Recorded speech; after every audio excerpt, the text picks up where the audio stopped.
Nak melihat dahulu hukum tajwid kita yang kita nak kongsi pada hari ini, iaitulah mim yang bersabdu dan juga nun yang bersabdu. Jom kita ikuti, iaitulah hukum nun sakinah dan tanwin, hukum nun dan mim musyaddah. Kan? Nun dan mim musyaddah adalah nun dan mim yang diletakkan tanda tasydid atau sabdu di atas keduanya. Maknanya atas huruf mim, atas huruf nun ada sabdu, kan? Kalau contoh, kalau kita perhatikan dalam halaman ini, iaitulah terdapat pada wajannatin, atas sekali, kan, wajannatin. Dan juga ayat yang ke-25, thumma wajannatin, nun yang bersabdu, thumma mim yang bersabdu. Jadi off-tat, ya, bila jumpa nun yang bersabdu ni, mim yang bersabdu ni, macam mana kita nak baca, Ustaz? Kita nak dengung ke tak dengung? Jadi bila kita bertemu nun yang bersabdu dan juga mim yang bersabdu, maka kita kena dengungkan bacaan kita. Kita kena dengung gunnah bacaan kita. Berapa lama?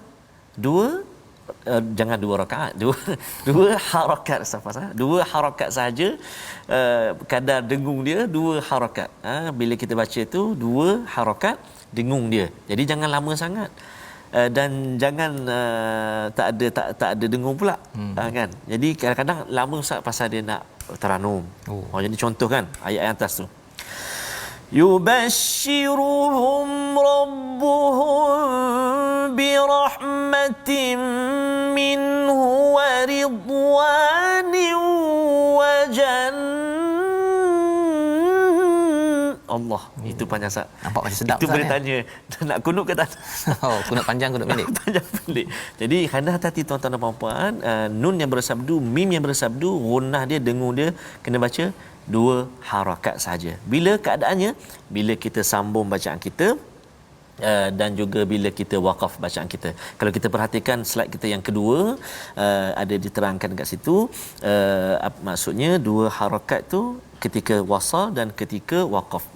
Nun dan mim musyaddah hendaklah dibaca dengan cara dipanjangkan gunnahnya dengan kadar dua harakat, sama ada ketika waqaf ataupun ketika wasal. Kalau kita perhatikan contoh pada ayat 26, thumma, contoh, kan, ataupun ayat ke-17, wa finnari.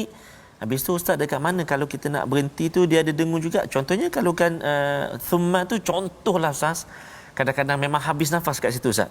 Kan, pada ayat yang ke-25 contohnya, wa daqat alaikumul ardu bima rahubat contohlah, memanglah tak elok berhenti kat situ, tapi macam mana tiba-tiba semput, kan, ataupun kan, kat situ contoh.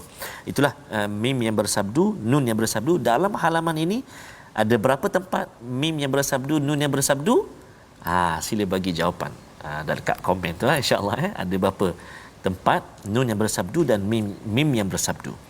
Baik. Dan saya nak respon juga soalan Ustaz Faz tadi, tuan-tuan dan puan sahabat Al-Quran yang kasih Allah SWT sekalian, pada kalimah wa amwalun taraftumuha, ayat yang ke-24. Kenapa ada nun tu pula Ustaz? Sebab pertemuan dua huruf ataupun pertemuan tanwin bertemu dengan hamzah wasal. Ada banyak nama Ustaz, ada panggil nun wiqayah, ada panggil nun iwad. Kalau istilahnya antaranya dipanggil iltiqa as-sakinain, bertemu dua huruf yang mati ataupun dua huruf yang sukun. Wa amwalun tu asal dia lam nun, kan, bertemu dengan hamzah wasal, jadi tak boleh nak baca tu wa amwalun tak boleh. Jadi kena hidupkan nun tu dan mesti baris bawah, wa amwalun taraftumuha, wa amwalun taraftumuha. Ada beberapa tempat juga Ustaz dalam Al-Quran, apa nama ni, kalimah-kalimah yang menyebabkan hukum macam ini. Dalam juzuk, dalam surah Al-Baqarah pun ada, dan salah satunya dekat sinilah dalam surah At-Taubah, kalimah wa amwalun taraftumuha, tanwin bertemu dengan hamzah wasal. Jadi mungkinlah secara ringkasnya ini boleh beri panduan kepada sahabat-sahabat Al-Quran yang dikasihi sekalian. Wallahu a'lam.